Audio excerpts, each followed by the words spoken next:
Hi guys, so umorder na pala home sets to love, no makinig and sleeping, face and body soap. Lisa siya labalay.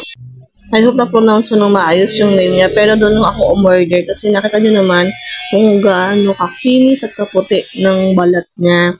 So, ayan. So, yung tong box na to ay ang naman niya is 3 piraso. So, ito yung unang box. So, binuksan ko siya. Then, yung color niya nga pala is purple. And then, yung shape ng bar is heart shape. So, ang ganda niya. Yan yung texture niya. Tapos, nung inamoy ko nga pala siya sa guys, sobrang bango. Parang ang sexy-sexy nga ng amoy niya. So, yan yung shape niya. Ang cute niya. Tapos, na-intriga lang ako kasi nga sabi, slimming face. So, nakakapayat siya ng mukha.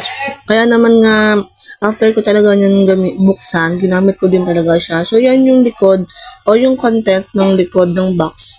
Itong Sexy Love na sabon. So, kaya pala merong L-carnitine. Siguro yun yung talagang nagpapasexy. Sa paggamit nga pala, is kailangan mo siyang ibabad ng 2 to 3 minutes. So, sa mukha, and ang ginamit ko siya sa aking mukha, underarm, tsaka doon sa mga bikini area. So, doon sa part na kung saan mas nangangailangan siyang ibabad.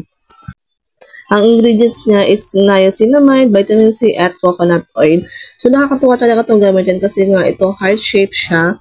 So, nakaka-enjoy. Tapos, nung ginamit ko pala siya, guys, mabula siya, din kulay purple, din yung sabon. Pwede mo siyang hati-hatiin, pero ako kasi, ang ginawa ko is ginamit ko talaga siya ng buo. Since 3 naman yung laman yung box ng in-order ko. So, yan, no, nakakatuwa talaga yung kulay niya, yung bango niya. And, kapag ginamit mo siya, sobrang bula. So, pwede mo siyang tipirin. So, yun lang. Sasya na po sa inyo yung ingay kasi dito sa amin. Salamat!